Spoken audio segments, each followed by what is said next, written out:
variety of circumstances where you may want to connect yourself directly to an anchor so that you have your hands free. And so the first that I'll talk about is a simple sport climb. You may just, to be fast, clip a quick draw directly to the anchor, clip it in while you build the anchor. The next way, if you want the rope free, you can go ahead and chain a couple quick draws together. So this is sufficient for the time that it takes for me to finish building my anchor. We already talked about in a multi-pitch setting that the best way to connect yourself to the rock would be a clove hitch with your rope so that you don't have to carry any sort of extra materials that aren't multi-useful for other things. If I did get up to a place where I wanted to build the anchor and I just wanted a little bit extra security, then I might just go ahead and place a piece and clip myself in, or if I wanted a little bit extra security there, then I could go ahead and clove myself into that piece while I'm building my anchor. And then once I have my anchor built, I'll go ahead and just transfer myself and take myself off of that temporary piece. Another really common way to connect yourself directly to an anchor is with an anchor chain. And each of these individual stitches add strength to these loops, making each one individually rated. And keep in mind that this is different than a daisy chain, which is applicable for use in aid climbing, but not in the setting that we are using it in. So there's no place in the rock climbing setting for daisy chain. Girth hitch this into your two hard points on your harness. Avoid girth hitching anything to our belay loop because that can pinch your loop or cause unnecessary friction that over time may wear down your belay loop, and fatal climbing accidents have been attributed to the failure of your belay loop, which is why we're just going to use these more durable hard points that are reinforced to account for friction. Girth hitching that in. And the nice thing about our anchor chain here is that it is adjustable, so we can choose any point within this anchor chain to anchor ourselves into a master point. We might choose a loop lower down. We are secured to the anchor. A sling is a totally appropriate piece of material to use as an anchoring system. So it's girth hitched through my two hard points like this, and I can use this as a way to anchor myself directly to the anchor, like that.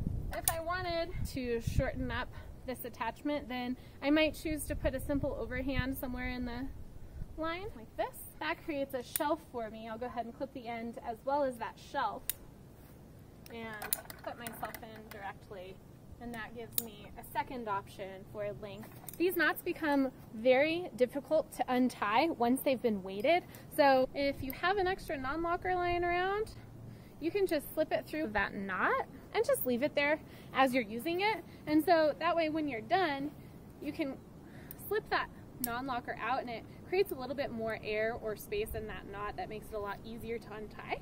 You're totally welcome to basket hitch your nylon sling as well.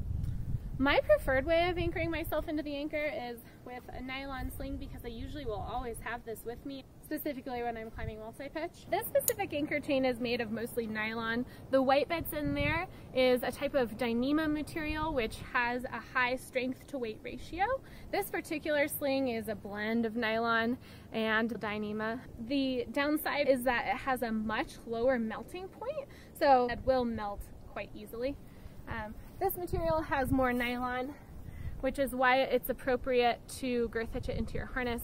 Also, that's how the manufacturer is recommending that this anchor chain be used, is with a girth hitch. When in doubt, always default back to the manufacturer's recommendation. This material is really small. If you girth hitch it to your harness, then it can really bite down into your belay points and can cause damage to the sling and unnecessary abrasion to your hard points. But if you do want to use this as a piece of anchoring material, then we are going to basket hitch it. Thread the sling through our hard points and take this bar tack and make sure that it's out of your way, just like that. I'm going to tie an overhand here.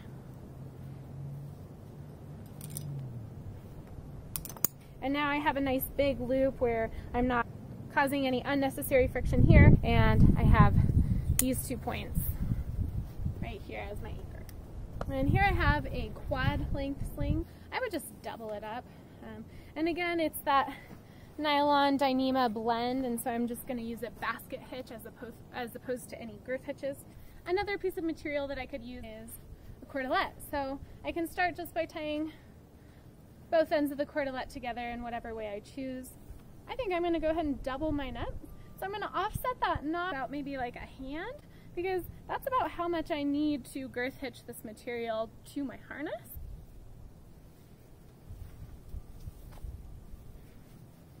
There we go.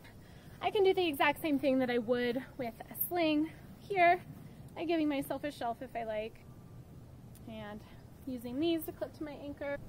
You're also welcome to basket hitch your cordelette as well. There are a variety of other tethering systems available that are adjustable, and the cool thing about some of these systems is that they're made out of climbing rope, so they have a slightly higher ability to absorb force if you did happen to accidentally fall onto the anchor directly without a climbing rope in the system. And we're specifically concerned about taking falls on the anchor when you're using cordelette, slings, or anchor chains, because there's no rope in the system. The rope is the only dynamic part of the system.